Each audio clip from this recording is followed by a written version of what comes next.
اللهم صل على محمد وآل محمد. اعوذ باللہ من الشیطان الرجیم. بسم اللہ الرحمن الرحیم. ان اللہ و ملائکۃ یصلون علی النبی یا ایھا الذین آمنوا صلوا علیہ وسلموا تسلیما.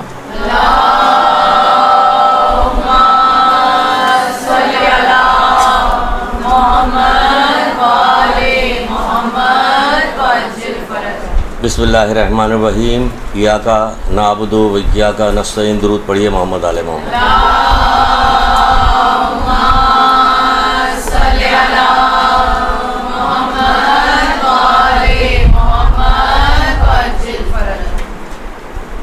پانی جو ہے وہ آگ کو بجھا دیتا ہے، تو گناہ کو کیا چیز بجھائے گی؟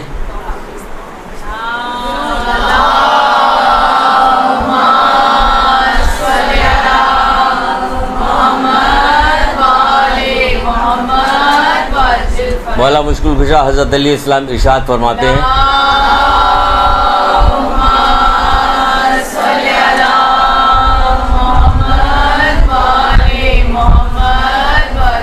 آپ ارشاد فرماتے ہیں گناہوں کو ختم کرنے کے لیے سلوات جو ہے وہ کیا کام کرتی ہے؟ وہ اس سے بھی بہتر ہے گویا آگ کو پانی سے بجھایا جائے، اس سے بھی بہتر ہے.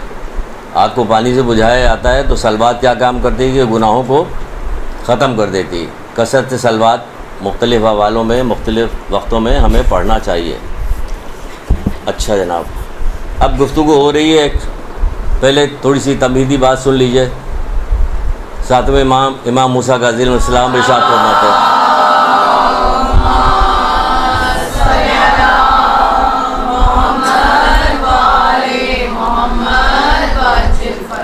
آپ فرماتے ہیں کہ پروردگار عالم نے بشر کی ہدایت کے لیے دو رہنما مقرر فرمائے. دو رہنما، ایک رہنما جو ہے وہ ظاہر ہے، ایک پوشیدہ ہے. جو ظاہر رہنما ہیں وہ انبیاء ہیں، اولیاء ہیں، علماء ہیں، یہ سارے ہیں. اور جو پوشیدہ ہے وہ کیا چیز ہے کہ جو پوشیدہ جو ہے وہ اس کی عقل ہے. عقل یہ رہنما. تو ظاہر رہنما اولیاء، انبیاء، علماء، ائمہ، یہ سارے لوگ ہیں. اور پوشیدہ جو اس کی عقل ہے. اسی کو آسان کرنے کے لیے چھٹے امام جعفر صادق علیہ السلام ارشاد فرماتے ہیں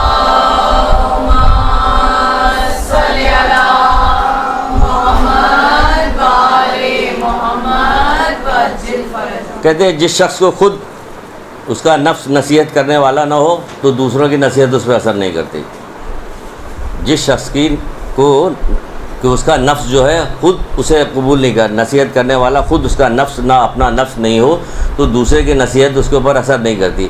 دوسرے کی نصیحت کیا کرے گی؟ انبیاء کی، علماء کی، ائمہ کی نصیحت. کیا خود اللہ تعالیٰ کی نصیحت اس پہ اثر نہیں کرتی. جو اس کے لیے تیاری نہیں ہوتا کہ اس کی نصیحت کی جائے، یا اس کا نفس تیار نہ ہو اس بات کی کہ نصیحت کی جائے. ہزاروں واقعات صبح سے شام تک دیکھتے رہتے ہیں، کہاں نصیحت حاصل ہوتی؟ کوئی نصیحت حاصل نہیں ہوتی کہ ہم اس سے نصیحت حاصل کریں. قرآن جیسے کہ کہتا ہے کہ سورہ آل عمران میں آیت کے نشان 169، 66، 196، 197 اس میں کیا کہا جا رہا ہے کہ لوگوں کا شہروں چلنا پھرنا تمہیں دھوکے میں نہ ڈالے. لوگوں کا شہروں چلنا پھرنا تمہیں دھوکے میں نہ ڈالے. یہ چند روز کی زندگی دنیا کا فائدہ، پھر اس کے بعد آخرکار ان کا ٹھکانہ تو جہنم میں. تو بھائی ہم کیا کام کر رہے ہوتے ہیں؟ ہم یہی کر رہے ہوتے ہیں کہ لوگوں کو، لوگ جو کر رہے تھے اس کی بنیاد پہ ہماری زندگی گزر رہی تھی کہ لوگ کیا کر رہے ہیں. اکثریت تو ہمیشہ گناہ کر رہی ہوتی ہے، اکثریت نافرمان لوگوں کی ہوتی ہے. اکثریت کو آپ نے دیکھا ہوگا کہ زیادہ تر خدا کی نافرمانی کر رہے ہوتے ہیں، واجبات کو چھوڑ رہے ہوتے ہیں، حرام کے مرتکب ہوتے ہیں. اکثریت تو یہ کر رہی ہے. تو ان کا شہروں چلنا پھرنا یعنی ان کے ہر وقت ان کے اوپر عذاب نہیں آ رہا تو ہم یہ سمجھ رہے ہوتے ہیں کہ کیا ہو رہا ہے، ان کو تو کچھ نہیں، انہوں تو اتنے قتل و غارت کری، اتنی لوٹ مار کر رہے ہیں، اتنے فلانا کام کیا، ان کا تو کچھ بھی نہیں ہوا.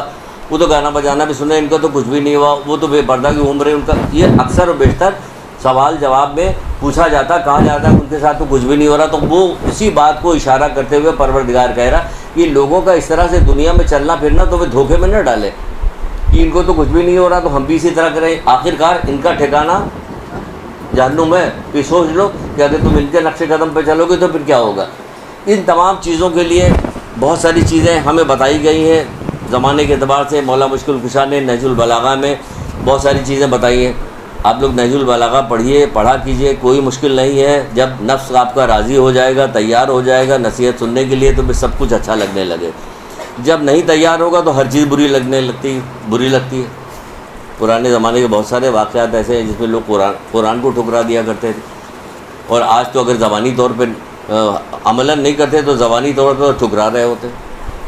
اب دیکھ لیجیے زبانی طور پر ٹھکرا رہے ہوتے. نہج البلاغہ میں آج کے زمانے کے حساب سے مولا مشکل کشا نے عجیب و غریب نصیحت کرتے ہوئے کہا ہے کہ تم لوگ ایسے زمانے میں ہو جس میں نیکیاں جو ہے پیٹ پھیر رہی ہیں. تم ایسے زمانے میں ہو جس میں نیکیاں پیٹ پھیر رہی ہیں اور بدی نے اس کی طرف رخ کیا ہوا ہے. شیطان اس لالچ میں لگا ہوا ہے کہ لوگوں کو گمراہ کر دے اور ہلاک کرے. اس لالچ میں لگا، گمراہ کر کے ہلاک کر کے انہیں برباد کر دے. شیطان اس لالچ میں لگا ہوا ہے. اور تم دیکھو گے کہ گمراہ کرنے کے سامان جو ہے مضبوط ہو رہے ہیں. آج دیکھیے گمراہ کرنے کے سامان اتنے زیادہ مضبوط ہو گئے کہ ہاتھ میں رہتا ہے ہر وقت، 24 گھنٹے ہر وقت یہ ہو رہا ہوتا ہے اور کچھ بھی نہیں ہو رہا. بعض ہم نے نوجوانوں کو دیکھا کہ ادھر نماز ختم ہوئی، بجائے تسبیح اٹھانے کے وہ دیکھ رہے تھے. بھائی یہ تعقیبات، یہ والی تعقیبات پڑھ رہے ہو؟ کیا اہم ترین کام تم نے کیا کہ ابھی سنا نہیں آپ نے کہ نماز پڑھنے کے بعد فجر و سجدے میں چلے جاؤ کہ پروردگار تیرا لاکھ لاکھ شکر ہے کہ تو نے مجھے توفیق دی کہ میں نے 2 رکعت نماز پڑھی. اس کی کیا قدر و قیمت ہے کہ مولا مشکل کشا حضرت علی السلام فرماتے ہیں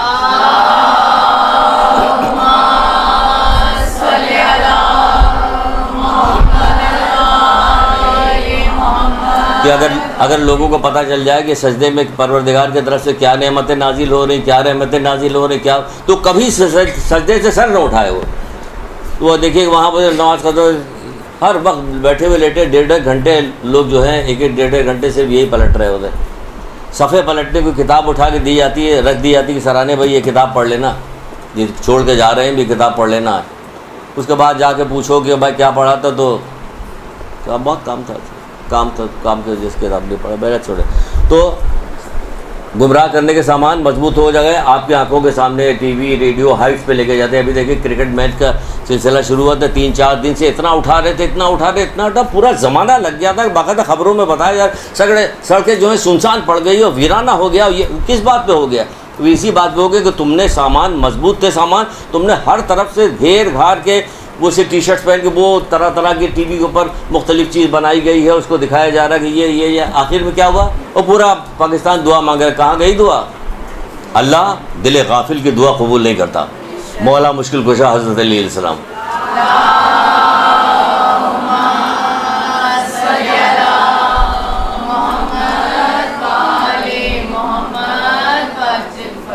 پھر کہتے ہیں اس کے مکر پھیل چکے ہیں اور اس کے شکار آسانی سے پھنس رہے ہیں. بہت آسانی سے آج کل پھنس رہے ہیں، سارے شکار اس کے پھنس رہے ہیں، آسانی کے ساتھ پھنس رہے ہیں. تو اس حوالے سے ہمیں ہوشیار رہنا چاہیے ہر وقت. کب مرتا آدمی، کیسے مرتا ہے؟ ادھر ایک طرف تو دکھایا جا رہا ہے کہ جناب وہ ٹی وی اور میچ دکھایا جا رہا ہے. کوئی خبر ہی نہیں کہ انتظار کر رہے ہیں کہ بھائی کچھ حادثات ہو گئے ہیں اپر ایریا کے اندر بارش کی وجہ سے. اس کو کچھ نہیں، 30 40 منٹ گزر گیا، کوئی تذکرہ نہیں ہو رہا. پتہ چلا کہ 39-40 کے قریب آدمی جو ہے مر گئے لینڈ سلائڈنگ سے اور پانی سے برسنے سے اور چھت کے گرنے سے. ختم لوگ. چلو تم میچ کرتے رہو، یہاں پہ لوگ ختم ہوتے چلے جائیں، ان کی دنیا ختم ہو گئی، کیا اعمال انجام دیا چلو بتاؤ چل کے.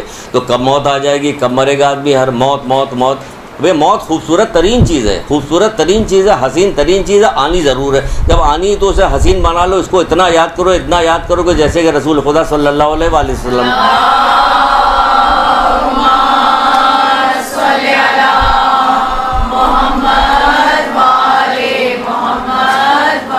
آپ فرماتے ہیں کہ جو شخص موت کو زیادہ سے زیادہ یاد کرے گا وہ اپنے آپ کو جنت کے باغوں میں سے ایک باغ میں پائے گا.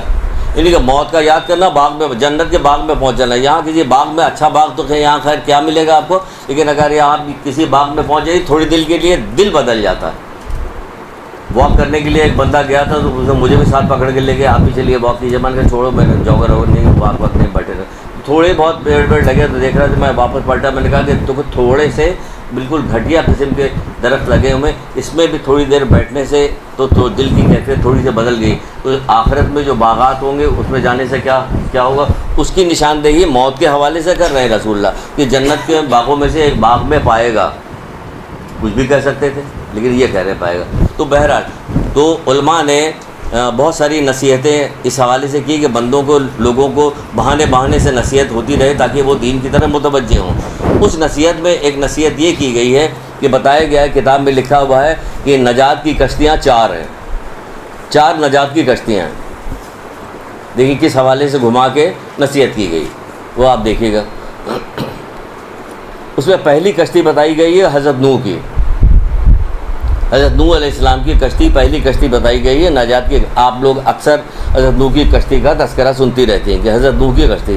حضرت نوح 250 سال آپ کی زندگی تھی، 2500 سال آپ کی زندگی تھی، 950 سال آپ نے جو ہے پیغمبری کی تھی، لوگوں کو اللہ کی طرف بلا رہے تھے، دعوت دے رہے تھے نیکی کی طرح، لوگ انکار کر رہے تھے، آپ کو پتھر مار رہے تھے، آپ کو مذاق اڑا رہے تھے، آپ کے جو ہے بے حرمتی کر رہے تھے، سب کچھ کر رہے تھے، لیکن آپ وہ کام کر رہے تھے۔ کشتی کی تیاری میں پھر جب اللہ تعالیٰ نے سے دعا کی انہوں نے کہ پروردگار یہ کسی طرح سے مان نہیں رہے، کسی طرح سے بات نفرین کرنے کا ارادہ کیا، تو اللہ تعالیٰ نے روک دیا کہ ابھی رک جاؤ۔ پھر کافی دن گزر گیا، 100-200 سال گزر گیا، پھر نفرین کا ارادہ پھر روک دیا۔ پھر جب ارادہ کیا تو کہا اچھا ایسا کرو کہ کھجور کے درخت لگاؤ۔ انہوں نے کھجور کے درخت لگانا شروع کیا۔ جب کھجور کا درخت لگانے لگے تو پھر لوگ مذاق کرنے لگے کہ یہ بوڑھا آدمی ہو گیا نعوذ باللہ، اور اب یہ کھجور کے درخت لگا رہا ہے تو اب اس کو کیا فائدہ ہوگا۔ بہرحال اس میں بھی مذاق ہوتا رہا ان کا۔ پھر جب کھجور کے درخت بڑے ہو گئے، وقت کافی گزر گیا، تو اللہ تعالیٰ نے کہا اب اسے کاٹو۔ جب اسے کاٹنے لگے تو پھر لوگ مذاق اڑانے کے لیے آ گئے کہ ابھی تک لگائے تھے، جب پھل دینے کا وقت آ گیا تو اسے کاٹا جا رہا۔ تو اس طرح سے طرح سے مذاق اڑا رہے۔ پھر اس کو کاٹا گیا۔ کاٹنے کے بعد حضرت جبریل کی نگرانی میں کشتی بنانے کا کام شروع ہوا، تو لوگوں کو بلایا کہ آؤ تم لوگ بھی ہماری کشتی بنانے میں ہمارا ساتھ دو۔ تو اس میں سے جو برادہ یا جو چیزیں چھلکے نکلیں گے لکڑی کے، وہ سونے اور چاندی میں تبدیل ہو جائیں گے، وہ تمہیں مل جائیں گے، وہ ان لوگوں کو مل جایا کرتے تھے۔ سب کچھ معجزات اپنی آنکھوں سے دیکھ رہے تھے، اس کے باوجود مذاق اڑاتے تھے، کہتے کیا اس کو ریت میں چلاؤ گے، یہ اس کو کیا کرو گے، اس کو جو ہے بیل سے کھینچو گے، یہ طرح کے مذاق اڑا رہے تھے۔ تو آج کیا ہو رہا ہے؟ وہ تو معجزات کہ ہم نے معجزات نہیں سنے، جن لوگوں نے معجزات دیکھے، جن لوگوں نے معجزات سنے، آپ جائیے آج بھی کربلا، نجف، ایران، عراق، سب جگہ مختلف معجزات ہوتے رہتے ہیں، لیکن کیا لوگ عبرت حاصل کرتے ہیں؟ لوگوں میں کوئی تبدیلی ایسی آ جاتی ہے جو کہا جائے ہاں واقعی یہ شخص تبدیل ہو گیا، یہ سب بدل گیا۔ خود دوسرا وہ بعد میں کہے گا، پہلے خود آپ اپنا جائزہ لیجیے کہ بدل گیا کہ بدل نہیں گیا۔ تو بہرحال تو اس طرح سے ان کی نگرانی میں وہ کشتی تیار ہونے لگی، کشتی بننے لگی۔ جب کشتی بننے لگی تو انہوں نے لوگوں سے کہا پھر کہ آ جاؤ ہمارے ساتھ، ایمان لے آؤ، ہمارے ساتھ کشتی میں آ جاؤ، ورنہ سب کے سب ہلاک ہو جاؤ گے۔ نہیں ماننے والے، وہ کتنا بھی کہتے رہے، وہ نہیں ماننے والے نہیں مان رہے تھے۔ بہرحال یہ کشتی بننے کے بعد جب اللہ تعالیٰ سے دعا کرتے گئے، جب عذاب کا وقت قریب آنے لگا کہ اب عذاب آئے گا، تو اس عذاب سے 40 سال پہلے اس بدبخت قوم کی عورتوں کو کیا کیا؟ پروردگار نے بانجھ کر دیا کہ اب کوئی اولادی، کسی کے یہاں کوئی اولاد ہی نہیں پیدا ہو رہی۔ اس کے بعد کہ اب جو عذاب آئے گا، تو اس کے بعد جب عذاب آنا شروع ہوا، نیچے سے پانی اوپر سے پانی، جلدی ہم بات کو بتا رہے ہیں کیونکہ 4 کشتیوں کا ذکر کرنا ہے، اب 4 کشتیوں کا ذکر تو بہت جلدی کرنا پڑے گا مجھے۔ تو وہ پانی آنے لگا تو بیٹے سے بھی کہا کہ بیٹا آ جاؤ کشتی میں، ورنہ ڈوب جاؤ گے، ہلاک ہو جاؤ گے۔ بیٹا نہیں۔ اگر کتاب میں پڑھیے تفصیلی گفتگو اس وقت جس طرح سے حضرت نوح اپنے بیٹے کو بلا رہے تھے، یقین جانے بہت غم، دل کے اندر بڑا غم، بڑی بے چینی پیدا ہوتی کہ کس طرح سے وہ اپنے بیٹے کو بلا رہے کہ آؤ بیٹا کشتی میں آ جاؤ، لیکن وہ کسی طرح سے آنے کو تیار نہیں تھا۔ ایسا نافرمان تھا، یہ کہا ہم چڑھ جائیں گے اور اس پہ چڑھ جائیں گے، پہاڑ پہ چڑھ جائیں گے، ہمیں بچا لیں گے، لیکن ایسا کچھ بھی نہیں ہوا۔ ایک لہر آئی جو ان کے اور بیٹے کے درمیان میں دیوار بن گئی، اس طرح سے وہ بیٹا ڈوب گیا۔ پھر یہ کشتی چلنا شروع ہوئی، تو اس میں بہت چند لوگ تھے۔ کتنے لوگ تھے وہ سب آپ لوگوں کو بتائیں، کتنے لوگ تھے؟ 80 آدمی تھے۔ 80 آدمی عام سے آدمی نہیں تھے، یہ آپ سمجھ لیجیے، بہت خاص لوگ تھے جو ایمان لے کے آئے تھے۔ بہت سارے جانور بھی اس میں ایسے تھے جو شرکت اس میں نہیں آنے دیا گیا تھا۔ بہت سارے گناہ گار لوگوں کے الگ الگ نام ان کے دیے ہوئے گناہوں کے، کہ ان کو بھی کشتی میں نہیں آنے دیا گیا کہ ان کو کشتی میں ہر آدمی نہیں آ سکتا کشتی میں۔ جو ایمان لے آئے وہ نیک کام انجام دیتا رہا، وہی کشتی میں آ سکتا ہے، جیسے نوح کی کشتی میں۔ اس کے بعد جب کشتی چلنے لگی تو پروردگار نے کہا کہ تم جو ہو بسم اللہ پڑھتے رہو، اللہ تعالیٰ سے دعا کرتے رہو تاکہ تمہاری یہ کشتی چلتی رہے۔ امام رضا علیہ السلام ارشاد فرماتے ہیں،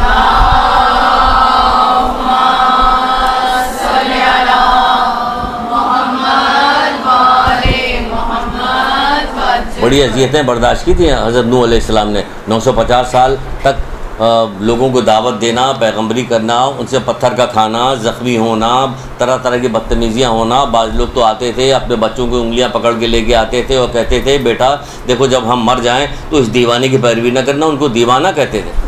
ان میں اکثریت وہ لوگوں کی تھی جو بہت زیادہ سرمایہ دار تھے۔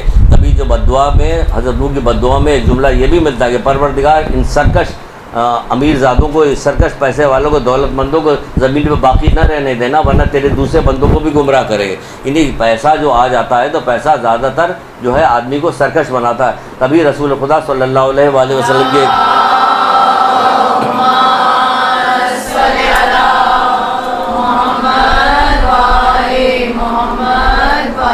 ایک روایت ملتی ہے جس میں رسول خدا فرماتے ہیں کہ 3 قسم کے لوگ جو ہیں جہنم میں ڈال دیے جائیں گے۔ الگ الگ روایتیں ہیں، ابھی 3 قسم کے بعد باقی لوگ سب جنت پہ جائیں گے، نہیں، الگ الگ طرح سے الگ الگ جگہ پہ بیان کی جائے گی، ورنہ آپ کہیے کہ یہ 3 تو آ گئے باقی اب جو جی چاہے کام کرو، ایسا نہیں ہے۔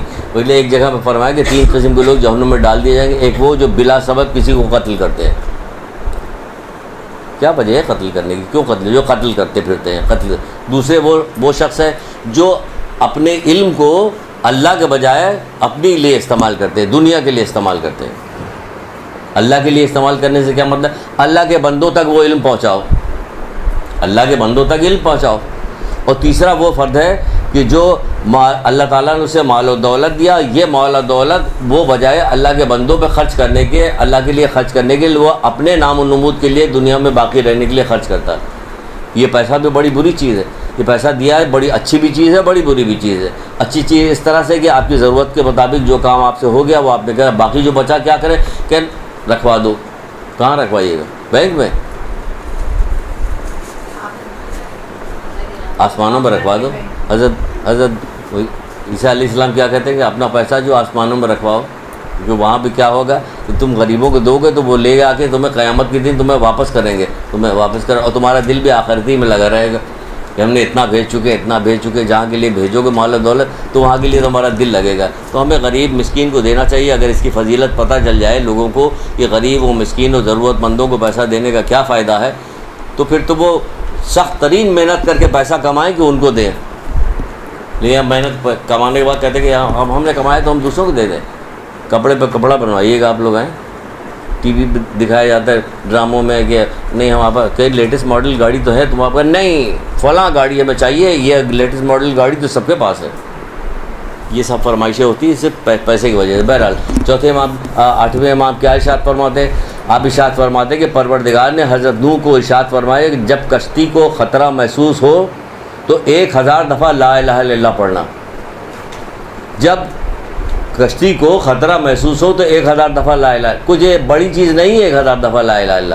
آپ کے مدرسے میں یہی کام کرنے والے لوگ یہی موجود ہیں، یہی جو سارے کام کے درمیان بھی 1000 دفعہ لا الہ الا اللہ، باقی تمام تسبیحات کے علاوہ وہ لا الہ الا اللہ ختم ہو جاتا ہے، وہ پڑھ لیتے ہیں دن بھر میں۔ تو آپ یہ نہ سمجھیں 1000 دفعہ اللہ معاف کرے، کیسے پڑھا جائے گا؟ یہ جو کلمہ ہے نا یہ خود آپ کو پڑھوا دے گا، یہ تو آسانیاں پیدا کرائے گا، یہ خود پڑھوائے گا۔ تو امام رضا علیہ السلام ارشاد فرماتے کہ خداوند عالم نے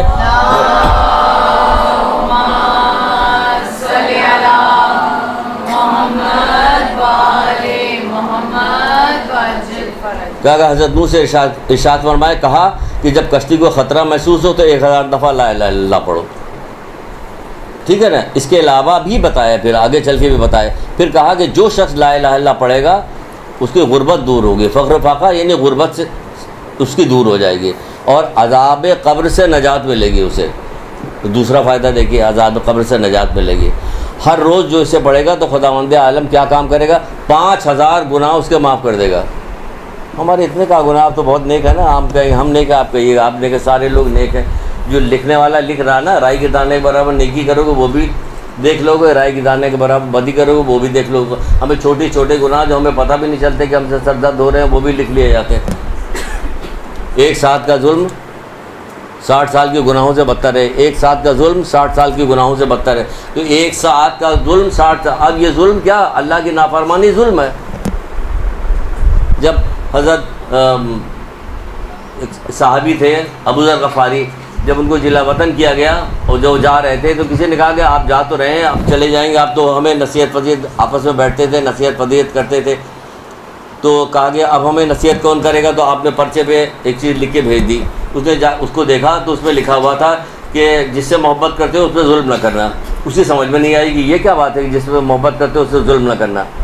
تو پھر اس نے کہلوایا کہ بھائی اس کا مطلب تو ہماری مطلب سمجھ میں نہیں آئی بات کہ تم سب سے زیادہ اپنی ذات کے ساتھ محبت کرتے ہو, تو جب کوئی گناہ کرتے ہو تو در حقیقت تم اپنے اوپر ظلم کر رہے ہو. تو بھی ایک ساتھ کا جو ظلم جو ہے 60 سال کے گناہوں سے بدتر ہے. ایک ساتھ کا ظلم آپ اپنے گھر والوں کے ساتھ کیجیے, رشتہ داروں کے ساتھ کیجیے, کسی کے ساتھ کیجیے, اپنی ذات, تو یہ بہت بڑا. تو اگر ہمارے 5000 گناہ معاف ہو رہے ہیں تعجب کی بات نہیں ہے. اگر آپ ماشاء اللہ سے آپ نے گناہ نہیں کیا, اللہ کرے نہ کریں, آپ کوئی گناہ نہ کریں, آپ ہمیں اچھی ہوں نیک ہوں آپ, تو پھر کیا ہوگا؟ یہ آگے بڑھ جائیں گے, آپ کی توفیقات میں اضافہ ہوگا, آپ کے درجات میں اضافہ ہوگا, آپ کے والدین تک پہنچ جائے گی, یہ ساری چیزیں نیکی پہنچ جائے گی. تو کیا ہوگا؟ 5000 گناہ اس کے معاف ہو جائیں گے. اور اس روز اس نے ایسا ہے کہ جیسے 12 قرآن ختم کیے ہو.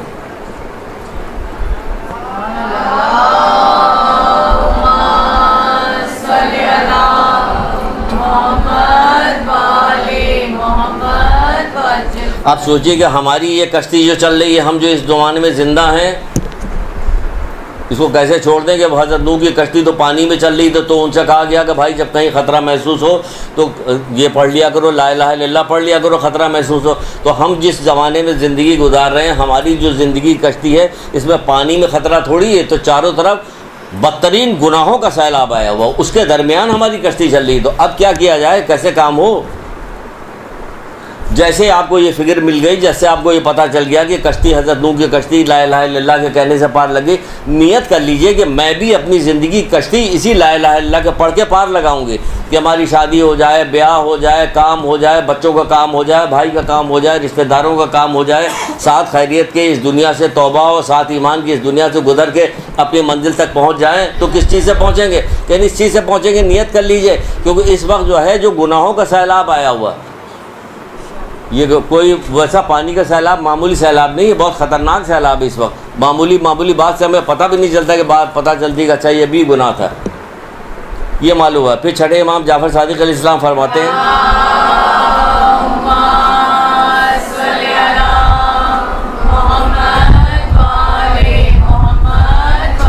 آپ فرماتے ہیں کہ ہر چیز کی کوئی نہ کوئی حد اور انتہا ہوتی ہے, لیکن اللہ کے ذکر کی کوئی انتہا نہیں. اگر سمجھ کے وہ نہ کیجیے آپ کہ اللہ 1000 دفعہ پڑھنا پڑے گا, 1000 دفعہ یہ بھی پڑھیے, ہزاروں دفعہ آپ استغفار پڑھیے. کہا جائے گا استغفار زیادہ پڑھیے, ہر روز کی الگ دعائیں بتائی گئی کہ یہ دعا پڑھو, یہ دعا پڑھو, یہ دعا پڑھو.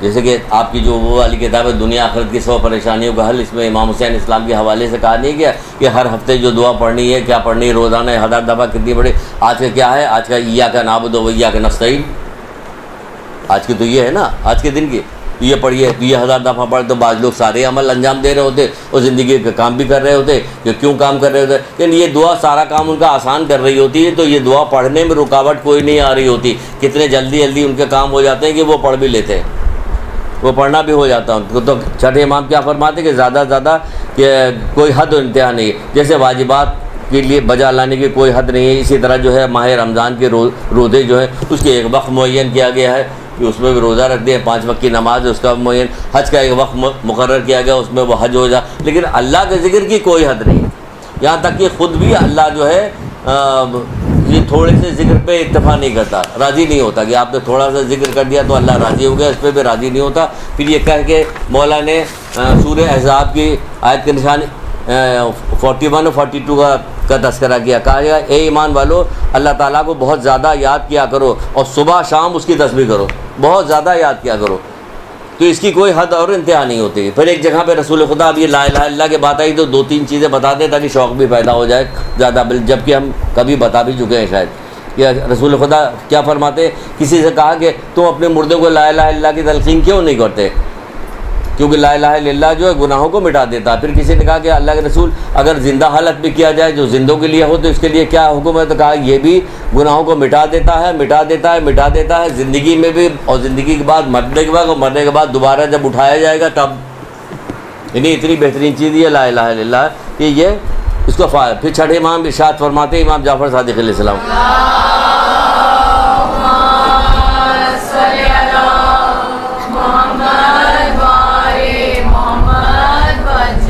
آپ فرماتے کہ جس شخص نے 100 دفعہ لا الہ الا اللہ کہا اس نے اس دن میں بہترین عمل انجام دیا، بہترین عمل انجام دیا، لیکن یہ کہ کوئی اس سے زیادہ پڑھ لے تو وہ افضل ہوگا، کوئی زیادہ پڑھ لے گا تو وہ افضل ہوگا۔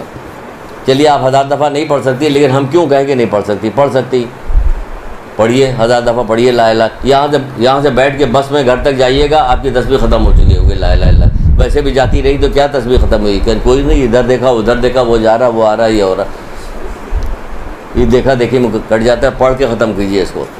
پھر کہا جا رہا ہے کہ جو شخص اچھا یہ لا الہ الا اللہ کا مکمل فائدہ کیسے ملے گا؟ کہ مکمل فائدہ ایسے ملے گا کہ لا الہ الا اللہ کو کہتے ہیں کہ اخلاص کے ساتھ پڑھو گے لا الہ الا اللہ کے اخلاص کے ساتھ لا الہ الا اللہ کہنا وہ جنت میں لے جائے گا۔ اور اس کا اخلاص کیا ہے؟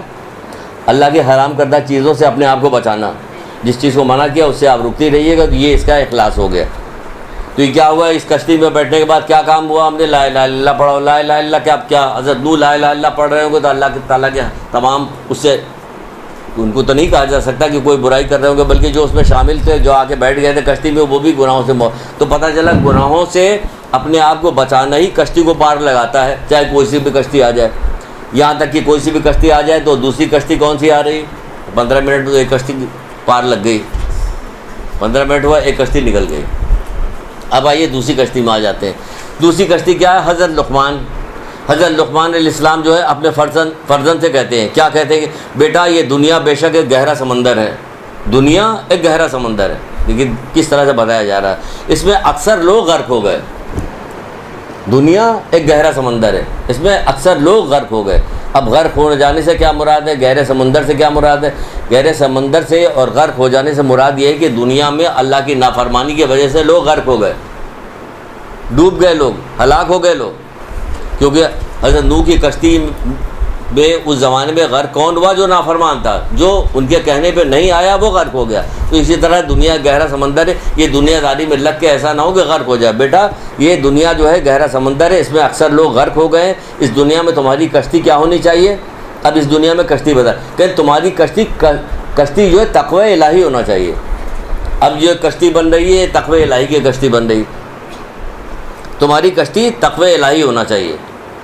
تو اب اس کشتی میں داخل ہونے کے لیے، حضرت لقمان کی کشتی میں داخل ہونے کے لیے کیا کرنا پڑے گا؟ تقویٰ اختیار۔ کہ تقویٰ تو وہاں بھی اختیار کرنا پڑ رہا تھا لا الہ الا اللہ کے خلوص کے ساتھ کہہ کے، تقویٰ تو وہاں بھی اختیار کیا جا رہا تھا، لیکن نہیں، تقوی کے متعلق جب گفتگو سنتے ہیں تو فوراً وہ تقویٰ لقوہ شروع ہو جاتا ہے کہ تقوی تو گفتگو سننا ہی نہیں پسند کرتے، کوئی تقوی میں گفتگو ہو جائے، لیکن ہوگی گفتگو، یہاں تو ہوگی نا، ہم تو کریں گے تقوی گفتگو۔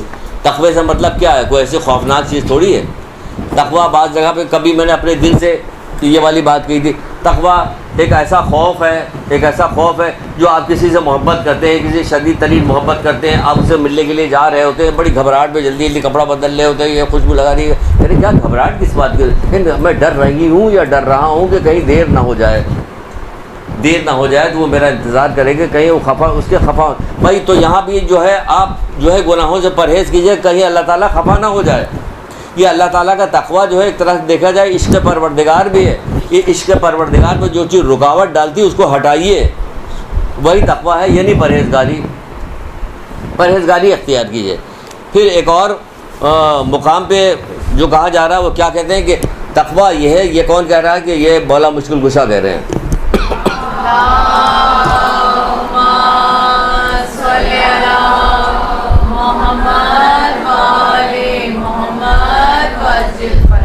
آپ فرماتے ہیں تقویٰ یہ کہ انسان ہر اس چیز سے پرہیز کرے جو اسے گناہ گار بنائے، ہر اس چیز سے پرہیز کرے جو اسے گناہ گار بنائے۔ پھر دوسری جگہ فرماتے ہیں، مولائی فرماتے ہیں کہ بے شک اللہ کا تقویٰ اس کے دوستوں کو اس کی حرام کردہ چیزوں سے روکتا ہے۔ دیکھیے بھائی بات آ گئی جو میں ابھی کہہ رہا تھا، دوستوں کے محبت کرنے والوں کو اللہ تعالیٰ کا بے شک تقویٰ کیا کام کرتا ہے؟ اس کے دوستوں کو، کس کے دوستوں کو؟ اللہ کے دوستوں کو اس کی حرام کردہ چیزوں سے روک دیتا ہے۔ اللہ کے دوست بن جائیے تو اس کو حرام چیزوں سے روک دیتا ہے۔ پھر اس میں یہ مت دیکھیے گا کہ آپ کے حرام چیزوں سے رکی، کوئی آپ کا مذاق اڑا رہا ہے یا کوئی آپ سے باتیں بنا رہا ہے۔ حضرت نوح کا بہت مذاق اڑایا گیا، باتیں بنانے کی پرواہ مت کیجیے گا، کیونکہ دیکھیے گا کہ ائمہ طاہرین کی اللہ کی نگاہ میں، ائمہ طاہرین کی نگاہ میں جب آپ نے تقویٰ اختیار کیا تو آپ کا کیا مقام ہو گیا؟ مولا مشکل کشا کے ایک قول سن لیجیے،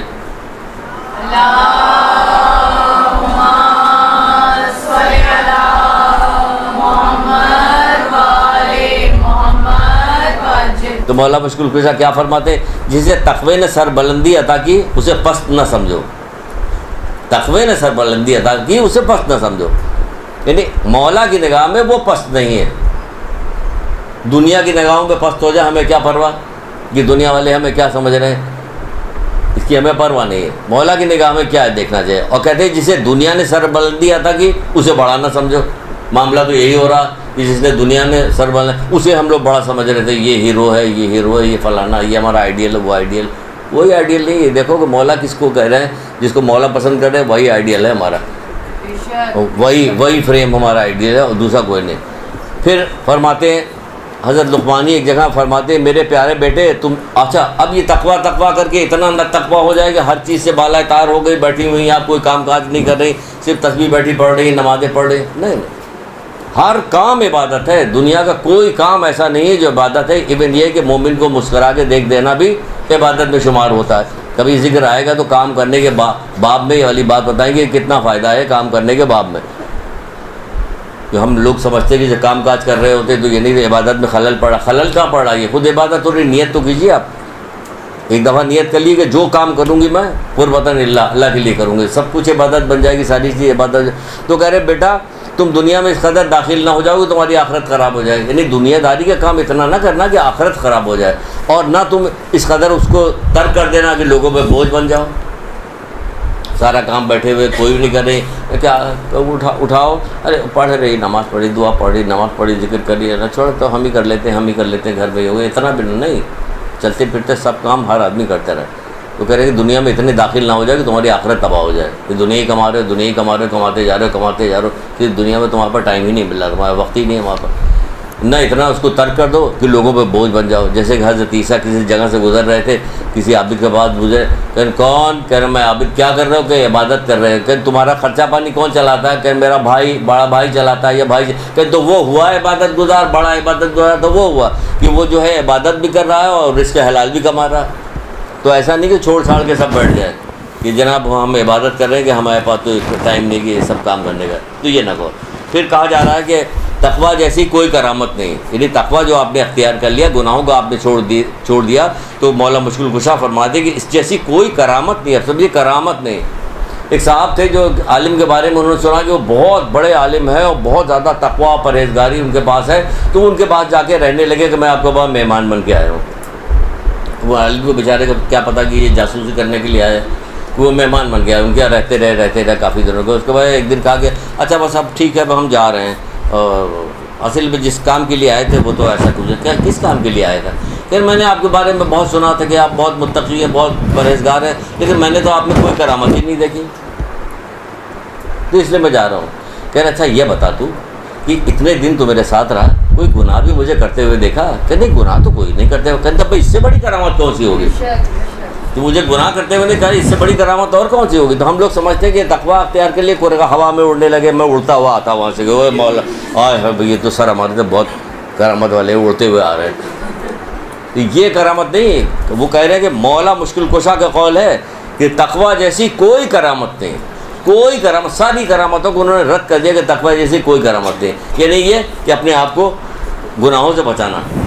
اچھا اس کی نشانی کیا کیا ہوتی ہے؟ ایک نشانی سے سن لیجیے، بلکہ اس میں بہت ساری چیزیں داخل ہو جائیں گی. خود ایک نشانی، خود مولائی کے قول ہے. آپ فرماتے ہیں کہ متقی لوگوں کے دل مغموم رہتے ہیں، غمزدہ رہتے ہیں. غمزدہ رہتے ہیں کیونکہ وہ جو ہے ہر وقت ڈرتے رہتے ہیں، غمزدہ رہتے ہیں، بے فکرے خوش ایسے نہیں ہوتے، غمزدہ رہتے ہیں. لیکن لوگ ان کے شر سے محفوظ رہتے ہیں. لوگ ان کے شر سے محفوظ، یعنی کسی کو تکلیف نہیں دیتے، کسی کی غیبت نہیں کرتے، کسی کو اور کوئی تکلیف نہیں پہنچاتے. لوگ ان کے شر سے محفوظ رہتے ہیں. وہ خود تو غمزدہ رہتے ہیں، لوگ ان کے شر سے محفوظ رہتے ہیں. کہ لوگ ان کے شر سے محفوظ رہیں تو ایسے لوگوں کو عقل مند بھی کہا گیا، بڑے ہوشیار لوگوں کا. ہم تو عقل مند کسی اور کو سمجھتے ہیں، وہ عقل مند جو ہے مولا لوگ جو ہیں کسی کو عقل مند اور سمجھتے ہیں. مولا کہتے ہیں کہ ہوشیار وہ ہے جو کسی کو تکلیف نہ دے. اگر آپ ہوشیار بننا چاہتی ہیں تو ایک ہی کام کیجیے، آپ سوچ لیجیے میں کسی کو تکلیف نہیں دوں گی، نہ زبان سے، نہ ہاتھ سے، نہ کسی اور طرح سے میں کسی کو تکلیف نہیں دوں گی. تب آپ ہوشیار کہلائیے گا. کس کی نگاہ میں؟ مولا کی نگاہ میں. کہ ہوشیار وہ ہو جو کسی کو تکلیف نہ دے. تو یہ ہمیں تقویٰ اختیار کرنا چاہیے، کیونکہ اگر تقویٰ اختیار نہیں کریں گے تو مولا مشکل کشا ہی ایک مقام پہ فرماتے ہیں کہ ایمان تقوی کے بغیر کچھ مفید نہیں. ایمان تقوی کے بغیر کچھ مفید نہیں. بہت ساری آپ نے روایتیں سنی ہوں گی، تقوی کے بغیر کچھ مفید نہیں ایمان.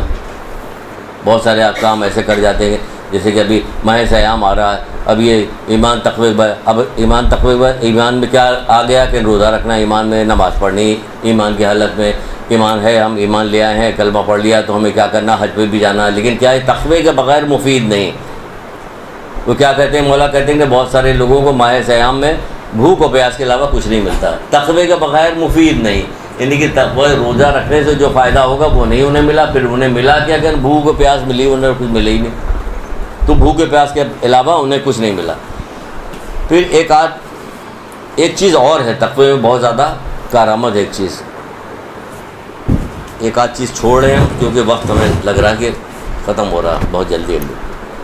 ایک چیز اور بہت زیادہ کارآمد ہے جو آپ سے بھی بیان کرنا، بلکہ اب تو وہ صرف زبردستی کی بدنامی رہ گئی ہے. یہ عورتیں یہ کام زیادہ کرتی ہیں، مرد بھی اس پیچھے نہیں رہ گئے. مرد بھی کافی ماشاءاللہ سے اس میں کافی آگے رہا. وہ کیا چیز ہے؟ وہ چیز ہے زبان.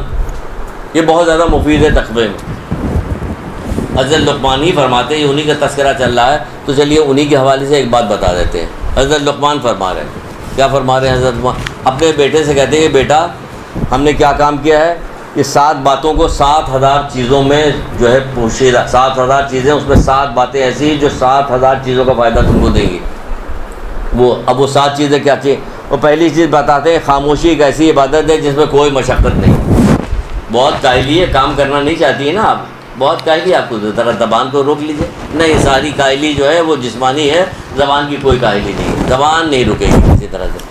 تو کہا جائے بہت کاہل ہے، کہیں سے کہا زبان سے بھی چپ رہتی ہے، کہ نہیں زبان سے کہاں چپ رہتی ہے.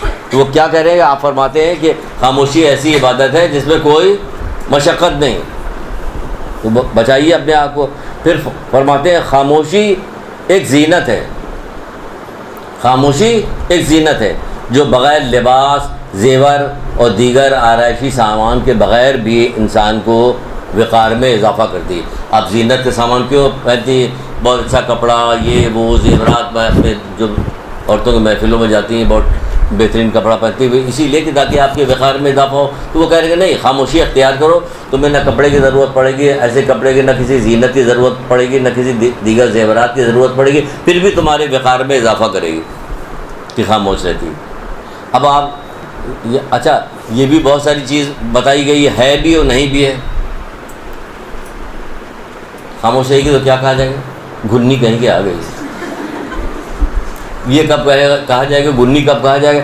کہ جب آپ بولیے گا تو پھر کیا ہوگا، کہتے بھائی ایک ہی دفعہ ڈنگ مارتی ہے تو پھر آدمی پہ پانی نہیں پیتا، پھر ایسا کاٹتی کہ تو کیا ہوگا. خاموشی آپ کی قربتاً اللہ والی ہونی چاہیے. خاموشی آپ کی مجرمانہ نہیں خاموشی نہیں ہونی چاہیے. یہ ایسی خاموشی ہو کہ آپ کی جب بولیے آپ تو آپ جو ہے پھاڑ دیجیے اس کو، ایسا ڈنگ ماریے کہ پھر دوبارہ اٹھ کے پانی نہ پی سکے. نہیں، خاموشی جو ہے اضافہ کرتی ہے. چلیے ہم نے کہا بیچ میں ایک بات آ گئی تو کوئی تقوی سے ہٹ کے تھوڑی سی یہ ہٹی نہیں ہے تقوی میں. پھر کہتے ہیں کہ تیسری چیز بیان کرتے ہیں، فرماتے ہیں سلطنت کے بغیر بھی ہیبت صرف خاموشی سے حاصل ہوتی ہے. سلطنت کے بغیر بھی ہیبت صرف خاموشی سے حاصل ہو. کسی محفل میں آپ جا کے بیٹھیے، کوئی بندہ بہت زیادہ بول رہا ہو، کوئی بندہ خاموش ہو، تو آپ اس کے بارے میں بہت جلدی کوئی بات نہیں کیجیے گا، کیونکہ آپ کو پتہ ہی نہیں کہ ہے کیا. جتنا آدمی بولتا اتنا ہی کھلتا جاتا ہے، کیونکہ آدمی جو ہے اپنی زبان میں پوشیدہ ہے. زبان کھولے گا تو پتہ چلے گا یہ تو توتلا ہے، پتہ چلا. پہلی چیز تو یہی پتہ چل گئی توتلا ہے، یہ بیوقوفی کی باتیں کر رہا ہے. ساری بیوقوفی اچھائیاں سب آیاں ہو جاتی ہے زبان کھلتے ہی. تو کہا جا رہا ہے کہ سلطنت کے بغیر بھی ہیبت صرف خاموشی سے حاصل ہوتی. پھر فرماتی ہے خاموشی کا ایسا قلعہ ہے جس کو 4 دیواری کی ضرورت بھی نہیں ہے. سبحان اللہ، کیا اچھی بات کی. یہ خاموشی ایک ایسا قلعہ ہے، قلعے میں آدمی حفاظت کے ساتھ رہتا ہے. قلعے میں آدمی حفاظت کے ساتھ رہتا ہے. تو کہتے ہیں خاموشی ایک ایسا قلعہ ہے کہ جس کو 4 دیواری کی ضرورت نہیں. انشاءاللہ اگلی دفعہ تو پتہ چلے کہ خاموش ہے.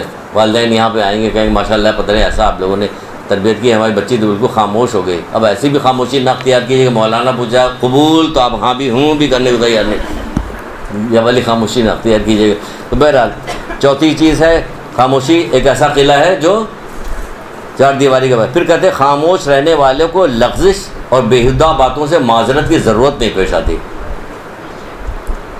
خاموش رہنے والوں کو لغزش اور بیہودہ باتوں سے معذرت کی ضرورت ہے. نہ معذرت انسانوں سے کرنے کی ضرورت پیش آتی ہے نہ اللہ سے، کیونکہ رسول خدا صلی اللہ علیہ وآلہ وسلم ارشاد فرماتے ہیں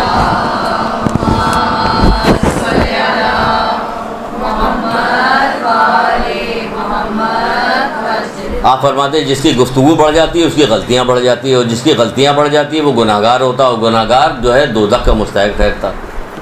جتنی زیادہ باتیں کیجیے گا اتنی غلطیاں ہو جائیں گی. پھر رسول اللہ ہی نے فرمایا کہ مصیبت جو ہے وہ گفتگو سے وابستہ ہے. مصیبت گفتگو سے وابستہ ہے کہ آپ کی گفتگو سے پتہ چلے گا کہ خراب آپ بیکار کی بیہودہ باتیں کر رہی ہیں، فضول باتیں کر رہی ہیں. تو فضول باتوں میں تو بہت ساری چیز آ جائے گی. نہ جانے کتنے گناہ آ جاتے ہیں اس بات کے اندر کہ اگر دیکھا جائے تو یہ زبان کو کیوں بیچ میں لے کے آئے کہ تقویٰ کے لیے سب سے زیادہ بہترین جو چیز آپ کو ملے گی کرامت وہ سب سے پہلے ہی کہ خاموشی اختیار کیجیے.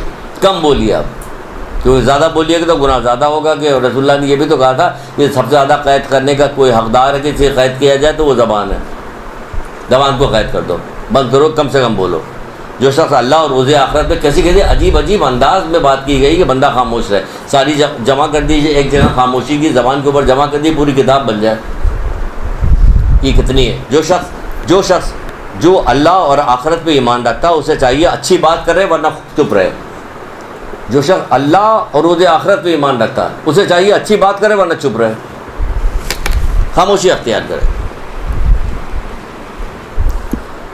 پھر ضرورت سے وہ باتوں سے لغزش سے آدمی کو وہ کرنا نہیں پڑے گا، اس لیے کہہ رہے کہ خاموشی اختیار ہو. ورنہ غیبت آپ کیجیے گا، چغلی آپ سے ہوگی، خدا نہ کرے آپ سے کیوں کریں، مطلب غیبت ہوگی، چغلی ہوگی، گالیاں بکی جا رہی ہوئی، جھوٹ بولا جا رہا ہوگا، تہمتیں لگائی جا رہی ہوتی، سبھی تو اسی زبان کی بدولت ہو رہا. یہ زبان جو ہے جنت پہ بھی لے جائے گی، یہی زبان جہنم کی طرف بھی لے جاتی، دونوں کام کی جاتی.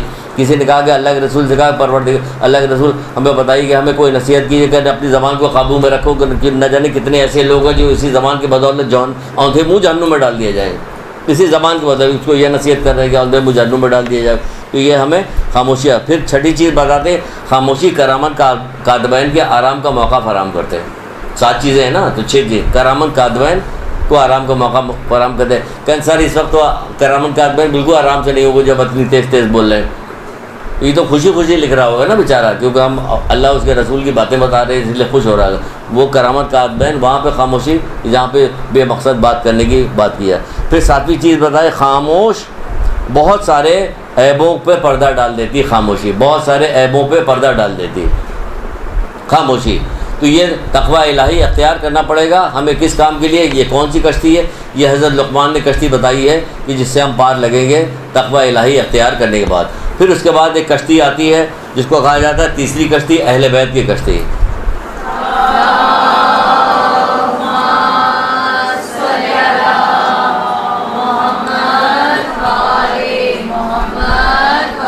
رسول خدا صلی اللہ علیہ وآلہ وسلم نے ارشاد فرمایا کہ جو شخص جی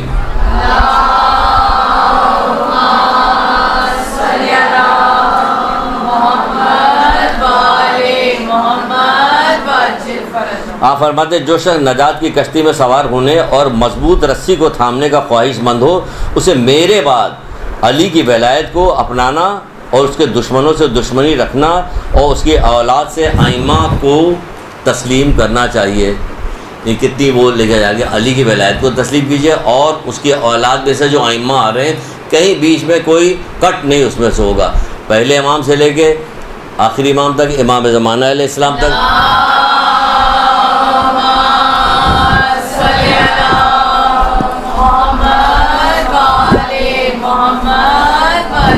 اس کو تسلیم کرنا چاہیے، چھٹے پہ نہیں رکنا چاہیے، 7ویں نہیں رکنا چاہیے. وہ اس پہ رک گئے، وہ اس پہ رک گئے.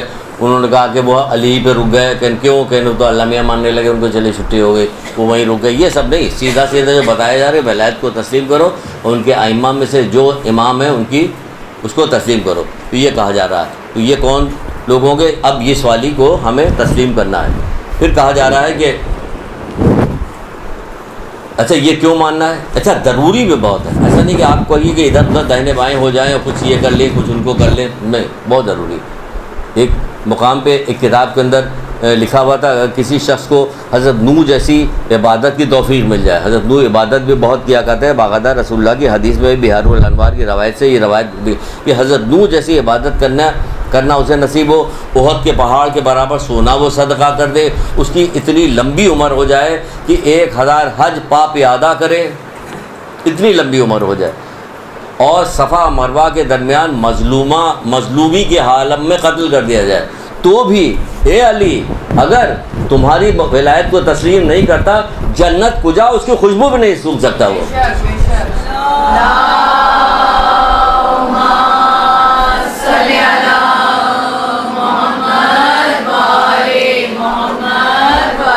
اے علی اگر تیری محبت نہیں رکھتا ہوگا تو جنت کیا ہے، جنت کی خوشبو بھی نہیں سونگھ سکتا وہ۔ اتنی اہم ترین چیز یہ مولا علی کی ولایت ہے جو کہی جا رہی ہے۔ یہ بھی ایک کشتی ہے۔ پھر کہا جا رہا ہے کہ جو ہماری کشتی میں، مولا ہی فرماتے ہیں، جو ہماری کشتی کے علاوہ کسی دوسری کشتی میں سوار ہوگا وہ کیا ہو جائے گا، غرق ہو جائے گا، وہ ڈوب جائے گا۔ یہ کوئی چھوٹی چیز نہیں، معمولی چیز نہیں، ہم نے کوئی ایسے جذباتی طور پہ اس کو نہیں مانا ہوا، اللہ اور رسول کی طرف سے حکم دیا گیا جو ہم نے اس کو مان لیا، اللہ کی طرف سے حکم دیا گیا، رسول کی طرف سے حکم دیا، ہم نے مان لیا۔ چھٹے امام سے کسی نے کہا تھا کہ مولا آپ کا ماننے والا جو ہے میدان میں نہیں گیا، اس نے لڑا نہیں، جھگڑا نہیں، کہیں جہاد اس نے نہیں کیا، تیر و تلوار نہیں کھایا، اور بستر پہ لیٹا مر گیا، وہ بھی کیا شہید مرے گا؟ کہ ہاں۔ کہ وہ کیسے؟ کہ کیا تو نے سورہ حدید کی وہ آیت نہیں پڑھی جس میں پروردگار کہتا ہے اگر یہ سچے دل سے اللہ اس کے رسول پہ ایمان لائیں، سچے دل سے اللہ اس کے رسول پہ ایمان لائیں تو ہم کو صدیق و شہداء کے درجے تک پہنچاتے اور اسی جیسا اجر مرحمت فرماتے۔ تو ہم سچے دل سے اللہ کے رسول پہ ایمان، اللہ پہ بھی لائے، اللہ کے رسول پہ بھی ایمان لائے۔ اب کہا کہ اب ہمارے بعد یہ ہے تو ہم نے وہ تسلیم کر لیا اور دل سے تسلیم کیا، اور ان سے محبت بھی کرتے ہیں، ان کے دشمنوں سے دشمنی بھی رکھتے ہیں، دونوں کام کرتے ہیں۔ تو یہ جو ہماری کشتی کے علاوہ پھر دوسرے میں سوار غرق ہوا، جس نے ہماری اطاعت کی وہ مالک ہو گیا اور وہ آخرت میں کامیاب ہو گیا، اور جس نے ہماری نافرمانی کی وہ ہلاک ہو گیا۔ مولا مشکل کشا کہہ رہے ہیں وہ ہلاک ہو گیا۔ تو اب جو مان لیا ہے تو ان کی اطاعت کرنا ہے، فرما برداری کرنا ہے، اس کے خلاف نہیں جانا کہ ہم اس کے خلاف چلے جائیں کہ ہم اس کے خلاف جا رہے ہیں۔ پھر جیسا کہ چھٹے امام جعفر صادق علیہ السلام،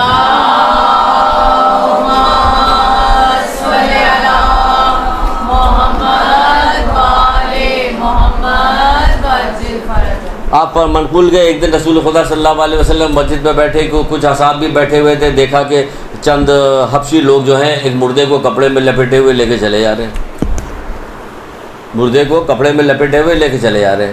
تو اللہ کے رسول دیکھا کہ لے آؤ، ادھر لے آؤ، ادھر لے آؤ، وہ لے آئے گا، اس کو لٹالا، کہا کہ اس کا کپڑے سے منہ ہٹاؤ، اس کو ہٹایا گیا، کھولا گیا، حبشی کا منہ ہٹایا گیا۔ تو رسول اللہ نے جب اس کا منہ ہٹایا تو اس کی لاش کو دیکھا، دیکھنے کے بعد اس کا منہ کھول کے دیکھا، دیکھنے کے بعد حضرت علی کی طرف مخاطب ہو کے کہنے لگے اے علی یہ تو ربا غلام ہے۔ کہ ہاں اللہ کے رسول یہ تو وہی ہے۔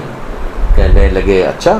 تو پھر حضرت علی نے کہا کہ اللہ کے رسول یہ ہم سے بڑی محبت کرتا تھا، یہ ہم سے بڑی محبت کرتا تھا، اور جب یہ غلام بن کے آیا تھا اس کے ہاتھوں میں اور پیروں میں ہتھیڑی بیڑی لگی ہوئی تھی، لیکن جب مجھے دیکھتا تھا تو میرے احترام میں اسی ہتھیڑی بیڑی کے ساتھ اٹھ کے کھڑا ہو جاتا تھا اور کھڑا ہو کے کہتا تھا اے علی میں آپ کو اپنے دل کی گہرائیوں سے آپ سے محبت کرتا ہوں۔ جب رسول اللہ نے یہ سنا کہا اچھا لے آؤ اس کو غسل دو، اس کو غسل دیا گیا، کہا اس کو کپڑا پہناؤ، اپنا ایک لباس دیا اس کو کہ یہ اسے پہناؤ۔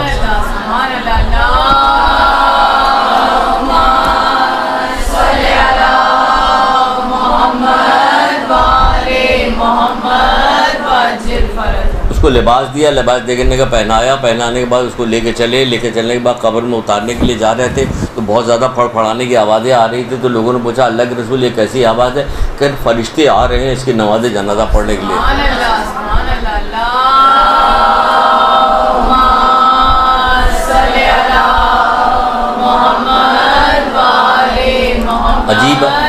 عجیب طرح کے بات ہے، اس میں کا فرشتے 70,000 فرشتے، بعد میں لکھا کتاب میں لکھا کہ 70,000 فرشتوں کے ساتھ بھی 70,000 فرشتے آ رہے ہیں۔ پھر اللہ کے رسول نے اسے قبر میں اتارنے کے بعد اس کو لٹایا، قبر میں خود لٹایا، تلقین پڑھایا۔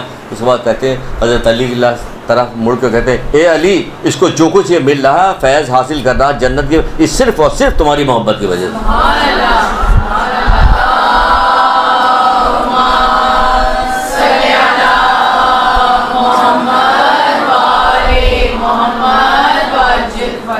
موقع تو نہیں، لیکن یاد آ جاتا کہ کربلا میں تو علی کا پوتا وہاں موجود تھا، بیڑیاں اور توق پہنے ہوئے تھے، اس کے ساتھ کیا گیا یہی کیا جا رہا تھا جو اس کے ساتھ کیا، یہ تو غلام تھا، اس کے ساتھ کس طرح سے عزت و احترام کے ساتھ لے جا رہا ہے.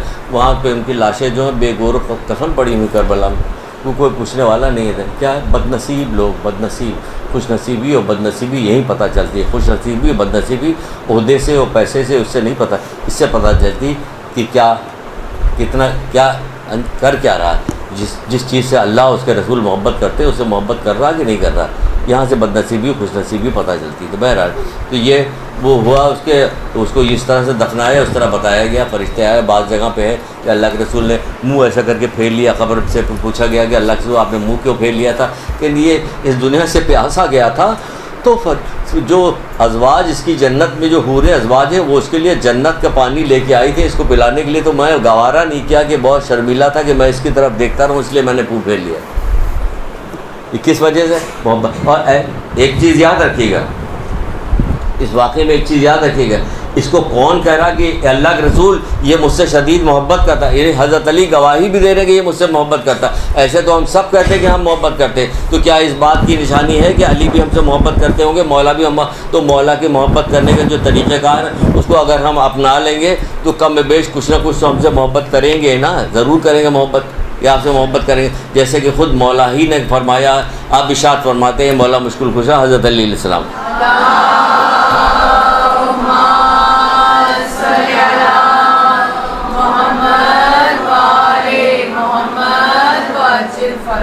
ابھی چوتھی کشتی باقی ہے، صرف 15-20 منٹ رہ گئے ہیں، شاید 5 منٹ زیادہ میں لے لوں، تو اس کو کاٹ کے الگ سے بیان کرنا میرے اس میں نہیں ہے، میں نہیں کر پاؤں گا. عالموں کا کام ہے، یہ عالم کریں گے. میں تو آپ کو چھوٹی چھوٹی چیزیں خاکہ دے دیتے ہیں کہ اس کے ذریعے سے آپ کے اندر کوئی کیفیت پیدا ہو، نیکی کرنے کی جذبہ پیدا ہو.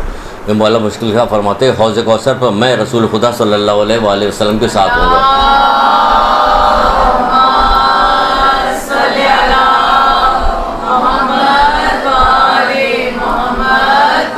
اور میرے اہل بیت میرے ساتھ ہوں گے. لہذا جو شخص ہم سے محبت کرتا، آپ بتا رہے کہ جو شخص ہم سے محبت کرتا اسے ہماری باتوں کو اپنانا چاہیے. جو شخص ہم سے محبت کرتا ہماری باتوں کو اپنانا چاہیے اور ہمارے عمل کے مطابق عمل کرنا چاہیے.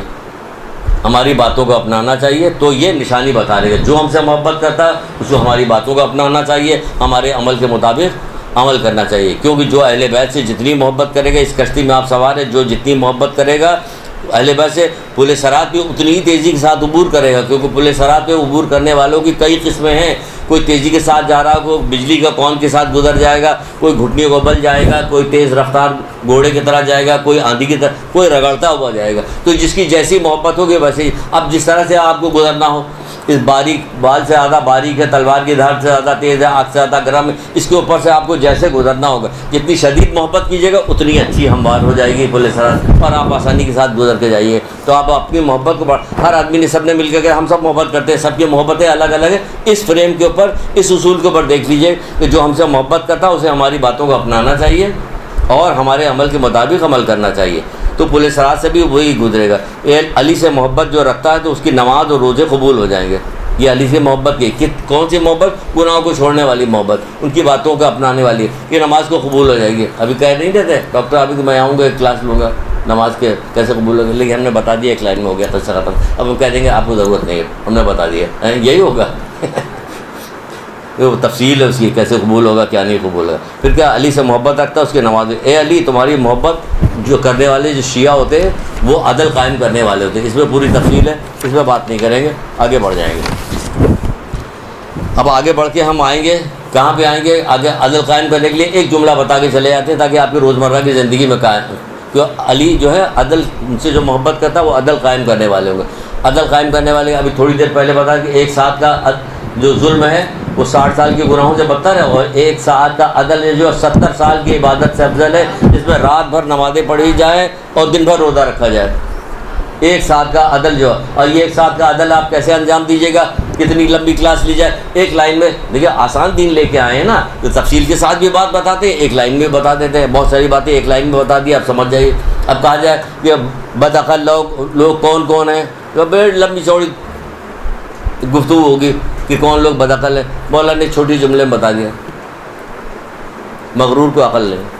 اب اس غرور کے اندر نہ جانے کتنی چیزیں شامل ہو گئی. چھوٹا سا جملہ مغرور کو عقل نہیں. تو اسی طرح رسول اللہ نے بتا دیا کہ عدل قائم کرنے کے لیے کیا کام کیا ہے کہ جو چیز تم اپنے لیے پسند کرتے ہو یہی اپنے بھائی کے لیے پسند کرتے ہو, مکمل عادل بن جاؤ گے.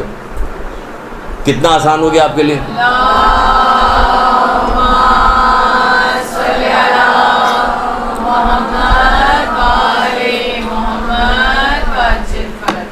کتنا آسان ہو گیا. جو چیز اپنے پسند کیا پسند کرتی ہے اپنے لیے, کوئی نقصان نہیں پسند کرتی, اپنے لیے غیبت نہیں پسند کرتی, اپنی چغلی کی چیز نہیں پسند, اپنے لیے پسند نہیں کرتی کہ آپ سے کوئی جھوٹ بولے, اپنے لیے پسند نہیں کرتی کہ آپ کو ذلیل کیا جائے. پر جتنی چیزیں آپ شمار کر لیجیے کہ مجھے تو یہ پسند نہیں, پر دوسروں کے لیے بھی, مومن کے لیے بھی یہی سوچیے کہ اس کے لیے بھی پسند نہیں. بری تفصیل ہے. اگر اس جملے کے اوپر بات کی جائے تو پوری کلاس چلی جائے گی. اس جملے پر حضرت آدم سے یہ قول شروع ہوا ہے. پروردگار نے حضرت آدم سے کہا تھا, اور نہ جانے کس کس جگہ پہ کہاں کہاں ائمہ تاریخ نے اس قول کو نقل کیا ہے. فلاں موقع ایسا آ گیا وہاں پہ یہ نقل کر دے, یہ کام کرو, یہ کام کرو, یہ کرو. یہ اتنا اہم ترین جملہ ہے. ایک درود پڑھیے محمد آل محمد.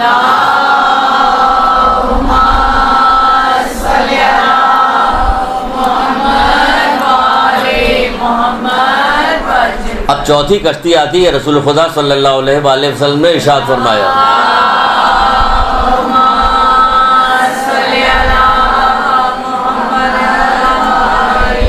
سب سے تیز چلنے والی کشتی, سب سے زیادہ کشادہ کشتی, سب سے زیادہ لوگ اس کے اندر سما جاتے ہیں, ہندو ہو, مسلمان ہو, عیسائی ہو, بدھ ہو, کوئی سب بھی گناہ گار ہو. اب یہ کشتی کون سی کشتی آ گئی کہ دیکھیے یہ کشتی وہ کشتی تھی, یہ کشتی وہ کشتی بنی ہے کہ ابھی یہ دنیا میں آیا بھی نہیں ہے کہ حضرت آدم نے جب نام پڑھنا شروع کیا ہے اور امام حسین علیہ السلام کا نام آیا تو وہیں سے گریہ شروع کر دیا کہ پروردگار یہ کیسا نام ہے کہ ہم نے اس کے نام کو پڑھتے ہی مجھے گریہ پیدا ہو رہا. تو پوری بات بتائی گئی کہ یہ ہے, اس کی وجہ سے یہ کشتی کے دیکھیں یہ کشتی کی پاور وہاں سے شروع ہو گئی جس کو رسول اللہ نے بتایا کہ حسین جو ہے ہدایت کا چراغ ہے اور نجات کی کشتی ہے. حسین ہدایت کا چراغ ہے اور نجات کی کشتی ہے. یہ امام حسین اسلام سے جو بھی جس طرح سے بھی منسلک ہوا وہ بات, کیونکہ سارے لوگوں کی ایک جگہ کو جمع کر دیا گیا ہے تب وہ امام حسین اسلام کی کشتی بنی ہے. اس کو اگر ہم کہا جائے کہ ہم آپ کی زبانی سننا چاہتے ہیں, ہم آپ سے کہنا چاہتے ہیں تو ایک اشارہ دیں گے, آپ سب کے سب بولنے لگے. آپ زیارت وارثہ کے اندر کیا پڑھنا شروع کرتی ہیں, السلام علیکم کیا پڑھنا شروع کرتی ہیں, آدم صفت اللہ, حضرت آدم کا بھی نام لیتے ہیں, حضرت نوح قبل ان کے بھی وارث ہے, ابراہیم کے بھی وارث ہے, رسول اللہ کے بھی وارث ہے. آپ دیکھیے کیا اب یہ کشتی کون سی آئی جو تمام انبیاءوں کی محنتوں کو بچایا. تبھی آپ لوگ یہ والی بات پڑھتی رہتی ہے کہ حضرت آدم سے لے کے اور یہاں تک کہ یا امیر المومنین علی ولی اللہ تک بھی آپ جاتی ہے. تو اس ساری کشتیوں کو سب ویسے تو ائمہ کہتے ہیں, علماء کہتے ہیں تمام ائمہ ہماری نجات کی کشتی ہیں, ہمارے جتنے ائمہ سب نجات کی کشتی ہے. لیکن یہاں امام حسین اسلام آئے تو کیا ہوا, نجات کی کشتی. یہ بھی نجات کی کشتی ہے اور اتنی بڑی کشتی ہے کہ جو منسلک ایک گناہ گار فرشتہ بھی آتا ہے تو نجات پا جاتا ہے.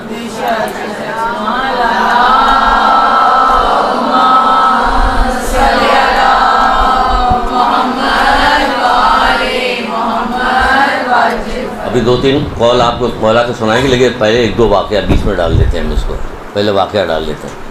ہم لوگ کہ خدا کے لاکھ لاکھ احسان ہے کہ اتنا شکر صرف اس بات پر ادا کیا جائے کہ ہمارے دل میں امام حسین اسلام کی ایسی حرارت ہے کہ جیسے ہم اس کا تذکرہ سنتے فوراً ہماری آنکھوں میں آنسو آ جاتا.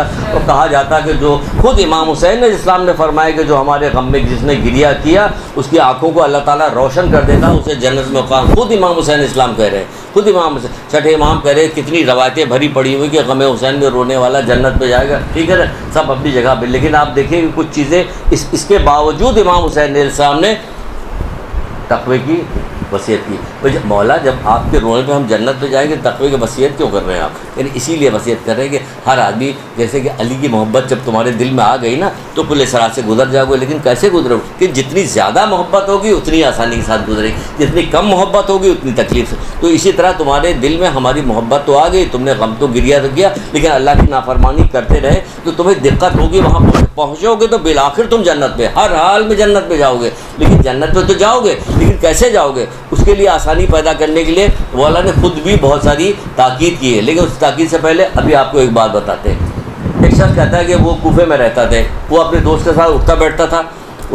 تو ایک دن اس کا دوست جو تھا اس نے کہا کہ چلو آج چلتے ہیں شب جمعہ امام حسین اسلام کی زیارت کو چلتے ہیں. اس نے کہا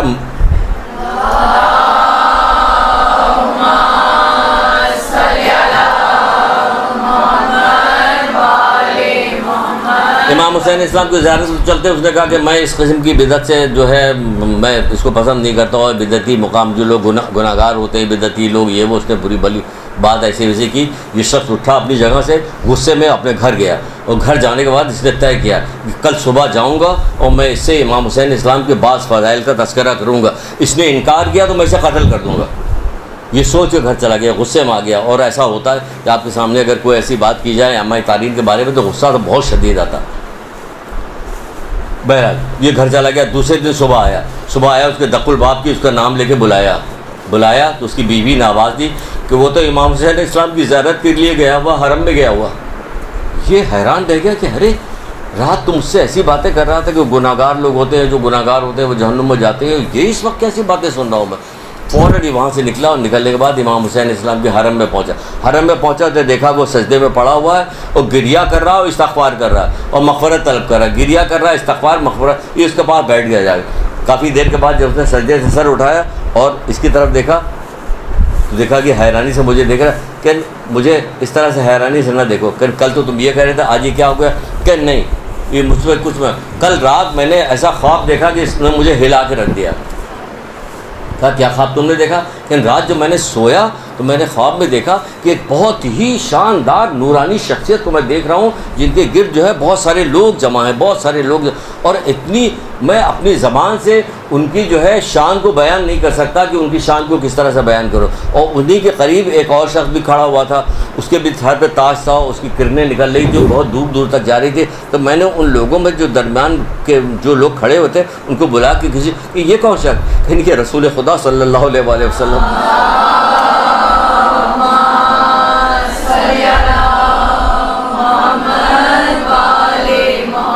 کہا کہ یہ دوسرا شخص کون ہے؟ کہ یہ ان کے بھائی امیر المومنین علی ابن ابی طالب علیہ السلام ہے. کہنا اچھا.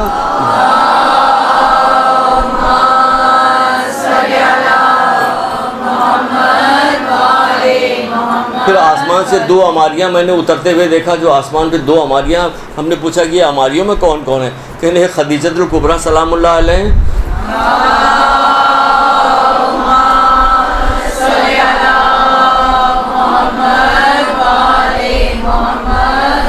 دوسرے فاطمہ زہرا سلام اللہ علیہ،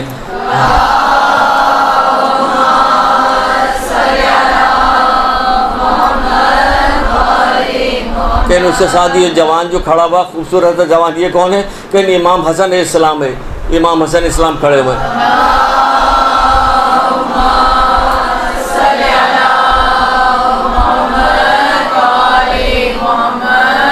کہ یہ لوگ کہاں جا رہے ہیں؟ کہ یہ شب جمعے میں امام حسین اسلام کی زیارت کے لیے جا رہے ہیں. کہ یہ آسمان سے پرچہ کیسے گر رہا ہے؟ اس میں سے مجھے بھی تو کہ نہیں، یہ سب کو نہیں ملتا، صرف جو زیارت امام حسین اسلام کے شب جمعے میں جاتے ہیں یہ اسی کو ملتا ہے. اور یہ جہنم سے نجات کا پروانہ ہے. کہ مجھے دے دو، کہ نہیں تمہیں نہیں ملے گا جب تک زیارت نہیں کرو گے. بس یہ خواب دیکھا، میری آنکھ کھل گئی، میں گھبراہٹ کے عالم میں پریشان ہو کے میں یہاں بھاگا ہوا آیا ہوں. مجھے کچھ نہ کہہ رہے. کیا ہوا؟ کل کیا کہہ رہا تھا، آج کیا ہو گیا اسے؟ آج اسے کیا ہوا؟ کیا ہوا؟ اب یہاں پہ آ گیا، کیا ہو گیا؟ اب اسے وہ خواب میں ہی دیکھ لیا کہ اسے پروانہ ملے گا. کس چیز سے؟ جہنم سے نجات کا پروانہ اسے مل جائے گا. یہ تو ہو گیا. تو یہ تو چلو ٹھیک ہے، مسلمان تھا، اس نے دیکھا، سب کو پوچھا، رسول اللہ کو بھی جانتا تھا، حضرت علی کو بھی، امام حسن سب کو جانتا سب. اور ایسے لوگ جو مسلمان ہی نہیں ہیں. ایک واقعہ ملتا ہے کتابوں کے اندر، واقعہ ملتا ہے آیت اللہ دست غیب نے بھی واقعہ کئی کتابوں میں اپنی لکھا ہے، بکر موتی میں بھی لکھا ہے، اور آخرت کے اعمال، ایسی بہت ساری کتابیں ہیں جس کے اندر انہوں نے یہ واقعہ لکھا. میں نے کسی اور کتاب میں پڑھا کہ ایک تاجر تھا جو ہندوستان گیا تھا، مسلمان تاجر تھا، پرانے زمانے کی بات ہے. ہندوستان گیا تھا، جلدی میں بتاؤں، تھوڑا سا وقت رہ گیا. ہندوستان گیا تھا تو جو تجارت کے لیے جگہ کا نام بھی لکھا ہوا، کہاں کے تھا؟ شاید غالباً آذربائیجان کا. اس وقت تو آذربائیجان کو بھی کوئی نہیں جانتا تھا کیا، تو اب پتہ چل گیا کہ کیا ہے کیا نہیں. تو جانتا ہے تو وہاں آ گیا. وہاں اس نے دیکھا کہ ہندوؤں کا ایک جنازہ جا رہا تھا. اس نے کہا کہ ہندو کا جنازہ جا رہا ہے، تو میں پیچھے ہو لیا کہ میں دیکھوں کہ یہ ہندو لوگ کیا کام کرتے ہیں. آج تو فلموں کے ذریعے سے آپ لوگوں کو، ٹی وی کے ذریعے سے بہت ساری چیز پتہ چل گئی کہ کیا کرتے ہیں، جلاتے ہیں کیا نہیں جلاتے. ہوتا نہیں، دیکھا نا آپ نے فلموں میں تو دیکھا ہے نا. جی ہاں، سب کی کرتے ہیں. کیوں نہیں دیکھا؟ فلمیں دیکھی، سب نے دیکھی، یہ سب نے دیکھا. چلیے ٹھیک ہے، دیکھا. تو بہرحال اس کو نہیں پتا تھا، بہت پہلے کی بات ہے، وہ بیچارہ نہیں جانتا. تو اس نے کہا چل کے دیکھیں تو یہ لوگ کیا کرتے ہیں ہندو لوگ. دیکھا کہ وہاں لے کے گئے، اس کو لکڑیاں وغیرہ رکھ کے جلایا. اب اسے غور سے دیکھتا رہا. تھوڑی دیر بعد لکڑیاں وغیرہ راکھ ہو گئی، تو راکھ کو ہٹایا تو اس کے جو پنڈت تھے انہوں نے دیکھا کہ جسم کا اوپر کا حصہ تو نہیں جلا. تو اس نے کہا ضرور اس نے کوئی پاپ کیا، بڑا پاپ کیا جس کی وجہ سے جسم کا حصہ نہیں جلا اس کا. تو اس کے خاندان گھر والوں سے پوچھا اس نے کیا پاپ کیا، کسی کوئی نہیں بتا رہا. تو اس کا دوبارہ جلا، اس کو دوبارہ لکڑیاں رکھ کے جلا گیا، پھر بھی نہیں جلا. جبکہ ہندو تھے. پھر پتہ کیا گیا کہ اب بھی نہیں جلا. رشتہ داروں کو بلایا گیا، ان سے پوچھا گیا.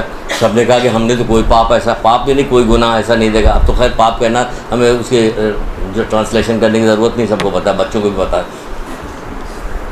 ایک چھوٹا بچہ آیا تو ہمارے گھر کچھ آئی ہوئی تھی کہ جا کے ان کو بتا کے آؤ، دیکھو اب تم کو کیا آتا ہے. ہماری ماما بہت سندر ہے. میں نے کہا یہ زبان کیسی ہے ماما کی؟ وہ بھیا ماما تب گئے اچھی چیزوں کو دیکھ لیا کیجیے. بہرحال چلیے چھوڑی، ماما تب گئے. ہم نے کہا زبان دیکھو ماما کیسی ہوگا. تو بہرحال تو وہ اس کی بہن نے کہا ہاں ایک بات جو تھی جو ہم نے ہٹ کے کی ہے. کہ کیا کہ ایک دفعہ ہم دونوں بہنیں چلے جا رہے تھے، کہیں سے رونے کی آواز آ رہی تھی بہت، اور بہت سارے لوگ رو رہے تھے. ہم لوگ متوجہ ہوئے کہ آواز کہاں سے آ رہی، ایک رونا کیسے. ہم لوگ گھوم کے اس گھر میں داخل ہونے، وہاں پہ کوئی خاتون بیٹھی ہوئی تھیں یا کوئی مرد بیٹھا ہوا تھا، اور بیٹھ کے کسی کا حسین بابا کا تذکرہ کر رہے تھے. وہ اس طرح سے تذکرہ کر رہے تھے حسین بابا کے، وہ سارے لوگ بہت زیادہ گریہ کر رہے تھے. ان کے گریہ کرنے کی وجہ سے ہم لوگ بھی رونے لگے، ہم دونوں بہنیں رونے لگے. وہ لوگ ماتم کر رہے تو ہم لوگ بھی ماتم کرنے لگے. پر اس کے علاوہ تو اور ہمیں کچھ نہیں پتا. لیکن یہ وہی چیز تھی، دیکھ لیجئے کتاب میں لکھا کہ اس کی وجہ سے اس کے ہاتھ اور جسم کا وہ حصہ جہاں ماتم کر رہے تھے وہ نہیں جلاتے. کیا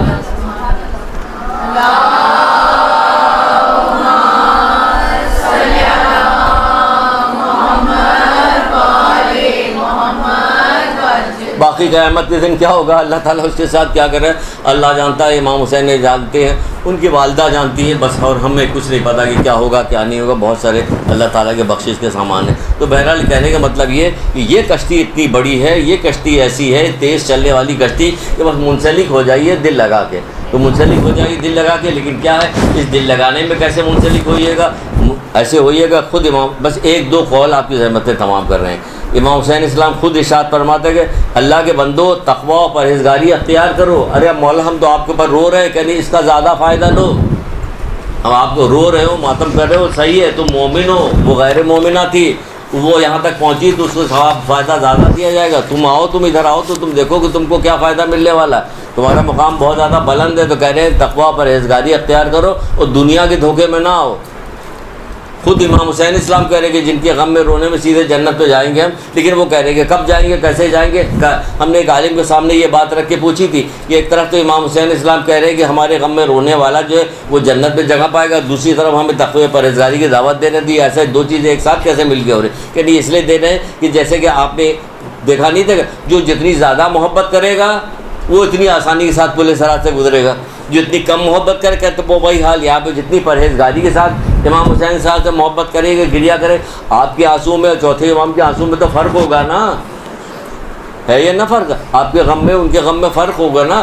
جیسے جیسے تقویٰ بڑھتا چلے جائے گا ویسے ویسے آنسوؤں کی قیمت بڑھتی چلی جائے گی. بہرحال بیوی جانے کی کیا ہوگا کیا نہیں ہوگا. پھر کہا جا رہا ہے مولا ہی ارشاد فرماتے ہیں کہ امام حسین اسلام کہتے ہیں سب سے بڑا جہاد جہاد نفس ہے، یعنی اپنے آپ کو خدا کی نافرمانی سے بچانا. سب سے بڑا جہاد خود جہاد کرنے والا بتا رہے کربلا سے زیادہ عجیب جہاد کبھی بھی نہیں ہے وہ پوری کائنات میں. سب سے بڑا جہاد جہاد نفس ہے، یعنی اپنے آپ کو خدا کی نافرمانی سے بچانا. نہیں پوری جو چاروں کشتی کا لب و لباب نکلتا ہے وہ آخر میں یہی ایک بات نکلتی ہے جو مولا نے بتائی ہے. امام حسین اسلام بتاتے ہیں کہ جہاد کرنا ہے، ہمیں یاد کرنے والوں جہاد کرنا، اپنے نفس کے خلاف جہاد کرو، یعنی اپنے آپ کو اللہ کی نافرمانی سے بچاؤ. کیونکہ تم اللہ کے چوزن بندے ہو، پسندیدہ بندے ہو، کہ تمہارے دل میں محمد علی، فاطمہ، حسن حسین، ذریت حسین کی محبت ڈالی ہے تمہارے دل میں. کہ جس کو تمہارے دل میں محبت ڈالی ہے تو یہ محبت ڈالی اللہ نے ڈالی ہے. پانچویں امام کا قول تو آپ کو یاد ہی ہے. پانچویں امام کا قول کہ تمہارے دل میں ہم اہل بیت کی جو محبت ہے تمہارا کارنامہ نہیں، اس کا کارساز اللہ تعالیٰ ہے. جب اللہ تعالیٰ نے تمہارے دل میں یہ محبت ڈالی ہے تو اللہ تعالیٰ کی نافرمانی سے اپنے آپ کو بچاؤ. ہم دعا کرتے ہیں کہ پروردگار محمد آل محمد کے صدقے میں، خصوصی طور پہ امام حسین اسلام کے صدقے میں ہم لوگوں کو نافرمانی سے بچا پروردگار، ہمیں گناہ کبیرہ صغیرہ ہمیں معاف کر دے، ہمارے عزیز رشتہ داروں کو گناہ کبیرہ صغیرہ کو معاف کر دے، آئندہ بھی پروردگار ہمیں ایسی توفیق دے کہ میں تیری نافرمانی نہ کروں۔ اور تمام مشکلات پہ جو یہاں بہنیں ہماری بیٹھی ہوئی، ایک یاد رکھیے گا، دل ہی میں چاہے نیت کر کے دعا کیا کیجیے کہ جب آپ یہاں پہ بیٹھی ہوئی ہیں تو آپ کی دعا بہت جلدی مستجاب ہوتی ہے، کہیں جانے کی ضرورت نہیں، یہیں بیٹھ کے اپنی ساری دعائیں پوری کروا سکتی ہیں کہ کوئی بھی ایک اٹھ کے آ جائے اور یہاں آ کے ایک دفعہ اس نے کچھ بھی پڑھ دیا، درود پڑھ دیا، اور امام زمانہ علیہ السلام کے حق میں کچھ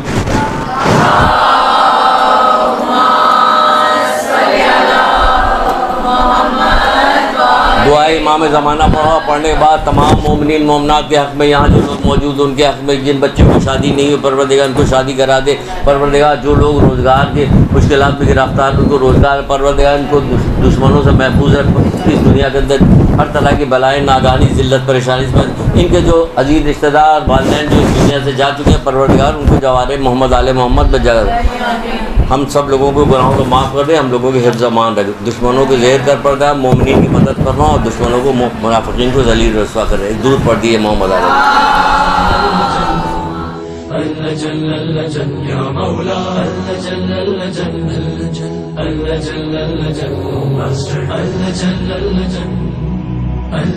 يا صاحب السماء